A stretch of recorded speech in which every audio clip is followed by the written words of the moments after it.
Welcome to Turn 1. We are talking everything Hungarian Grand Prix today. We're your host, Thomas. And Jeremiah. So Jeremiah's going to take us through a little bit of last year's race. We'll go through the track layout, which honestly, it's one of the more interesting tracks on the F1 calendar, but we'll talk a little bit of the details turn by turn, break down whether or not it's good for overtaking, and then we'll just look at some general F1 situations going into this race weekend. What are the standings looking like? What are the implications coming out of this weekend? We're at the midway point of the season, but this is the race right before the summer break, right? Like after this race, we've got a little bit of time, I think. I believe that's right. Okay. So we're going into 2024. What were your takeaways from the 2023 race? I know there's one odd situation with the driver qualifying a little bit higher than he normally did, but where do you want to start? I'll start there. Alfa Romeo had a day. So you had Valtteri Bottas starting in 7th, and then right in front of him on the grid, starting in 5th, you had Zhou Guanyu, his highest qualifying ever, if I do say so myself. I think so. Anyway, yeah, the grid starts, or the 5 lights, they're out. Zhou just doesn't go. Don't know why, but he just doesn't go, and Valtteri has to swerve to the left real quick to avoid him, along with Sergio, who, by the way, started way further back than he normally should have. Well, I guess for what Sergio does nowadays, it kind of lines up. He started 9th.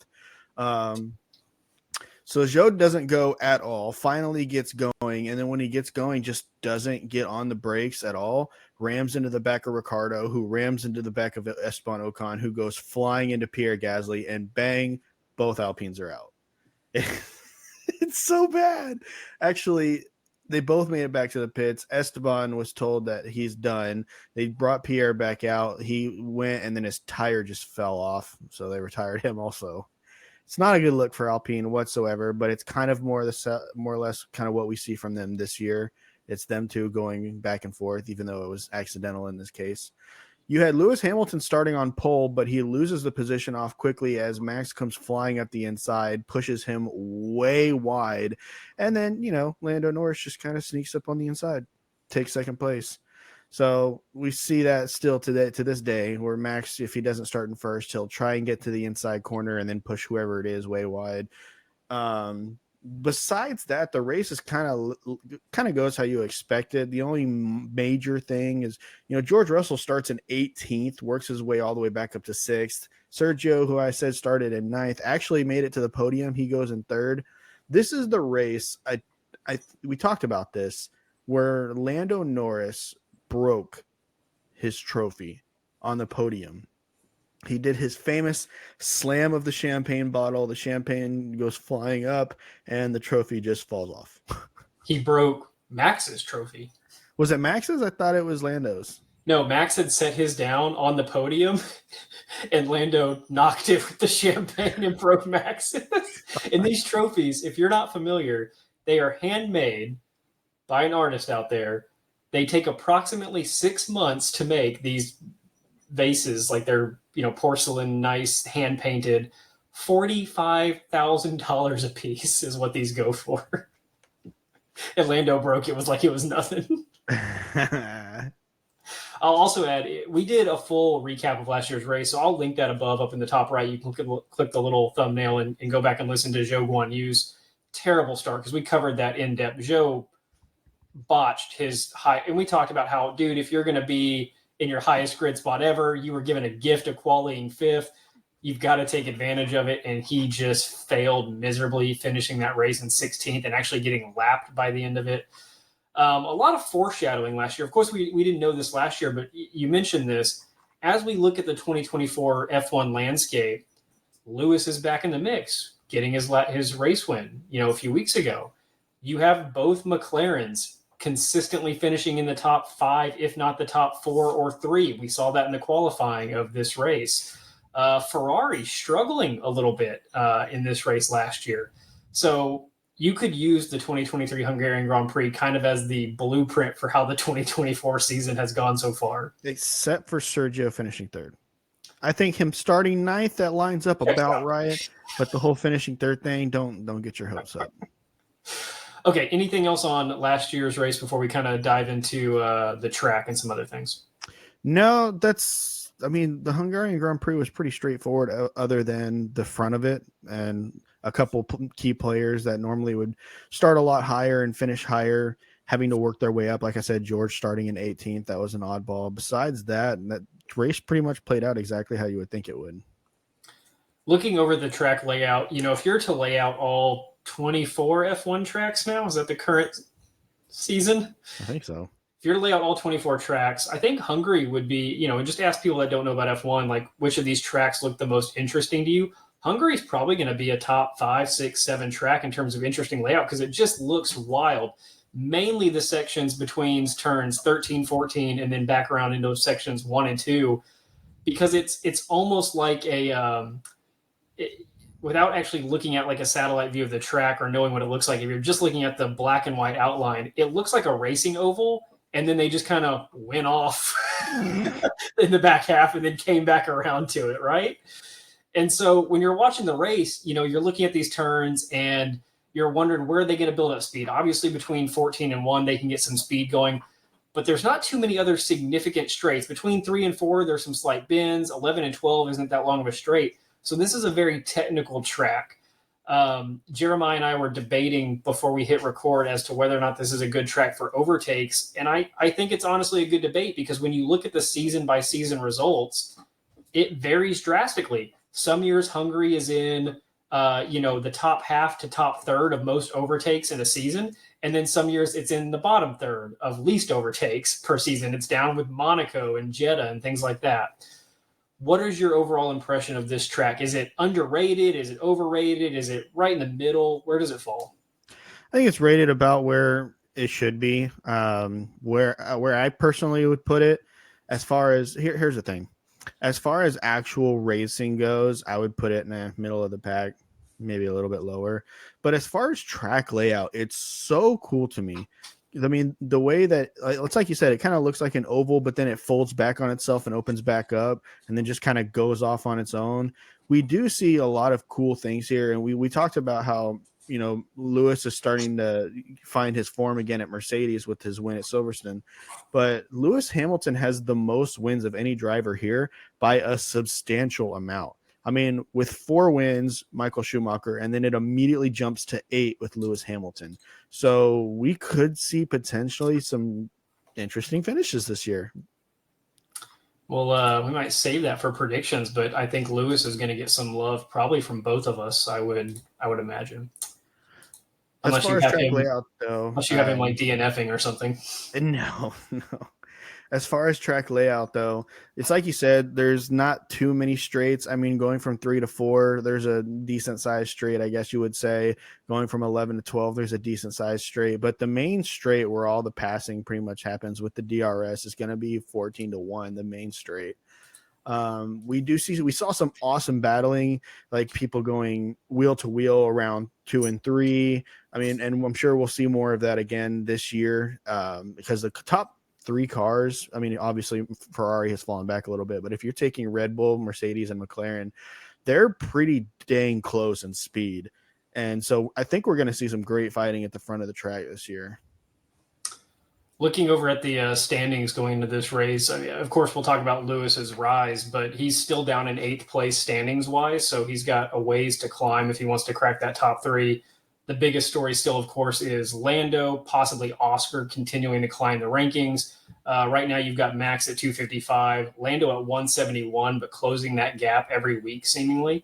The Ferraris are stealing points from each other, so that's kind of to their detriment. They're splitting points, whereas if you're running the McLaren strategy, Lando's getting the bulk of the points.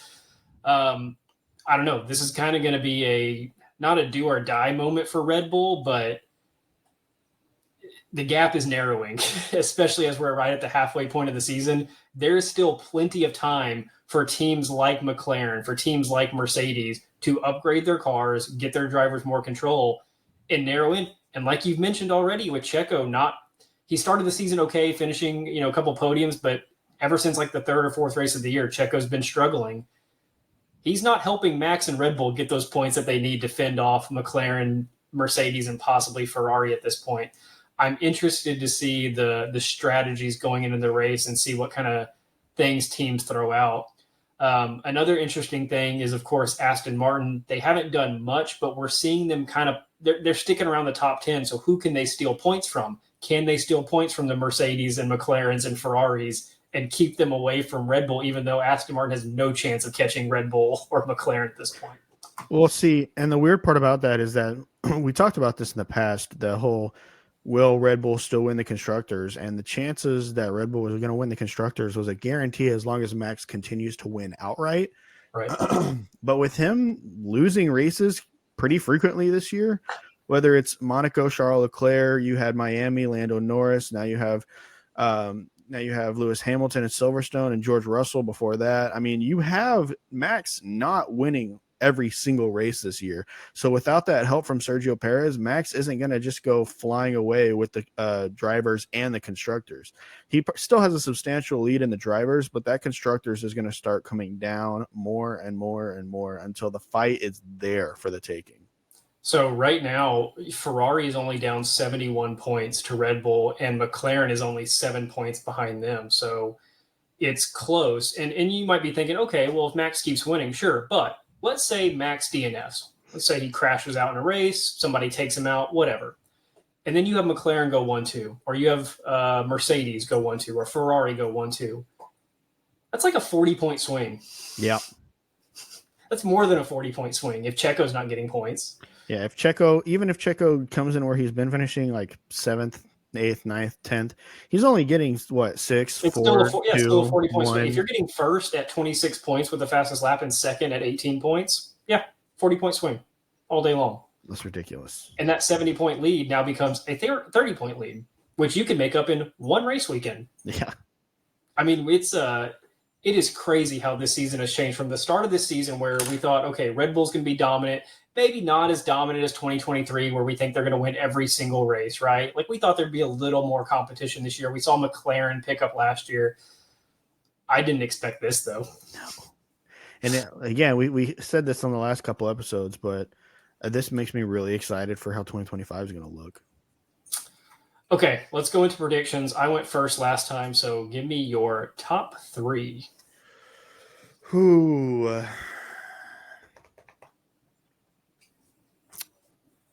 Maybe start with 3. Okay. 3, give me Lando Norris.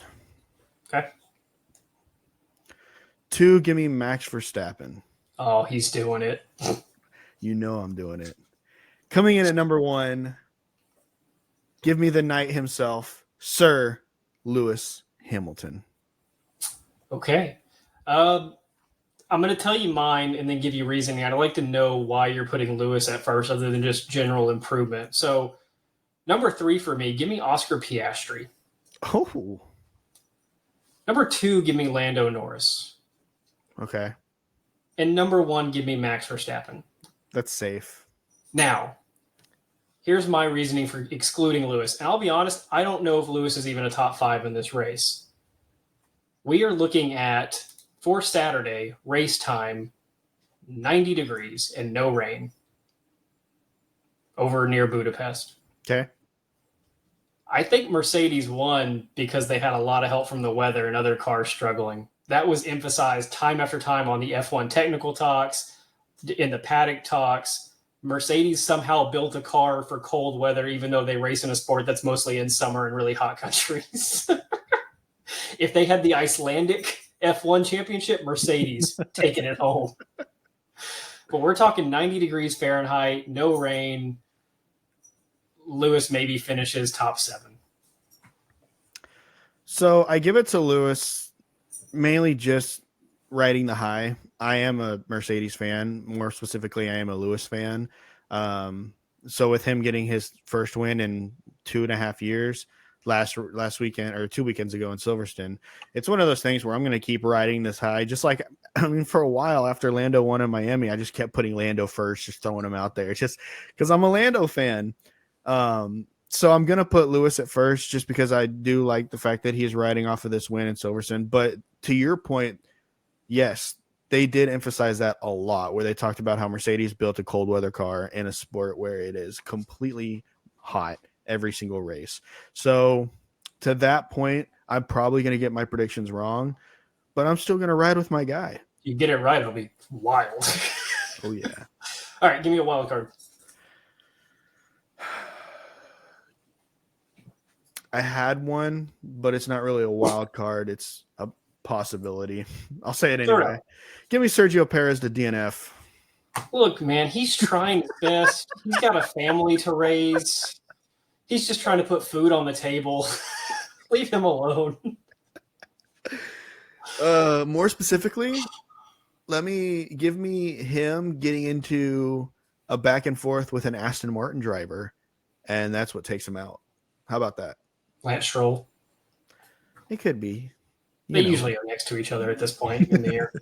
Okay, for my wild card, I'm gonna go off the Mercedes train that I was going off. Give me Mercedes combined, so George and Lewis, behind the other three leading constructors of Red Bull, McLaren, and Ferrari. Mercedes behind Ferrari? Yep. Wow. All right, so some combination of the two drivers of each team will finish points-wise ahead of both Mercedes drivers. Huh. Okay. I'll throw one more at you. Give me Nico Hülkenberg in the points. He's been consistent. I've loved what I've seen. I'm not necessarily saying he's going to finish 6th or 7th like he's been doing recently, but give me Nico Hülkenberg in the points. He started 10th last year and finished 14th, so good luck with that one. All right, guys, let us know in the comments, what is your top 3 in a wild card for the 2024 Hungarian Grand Prix?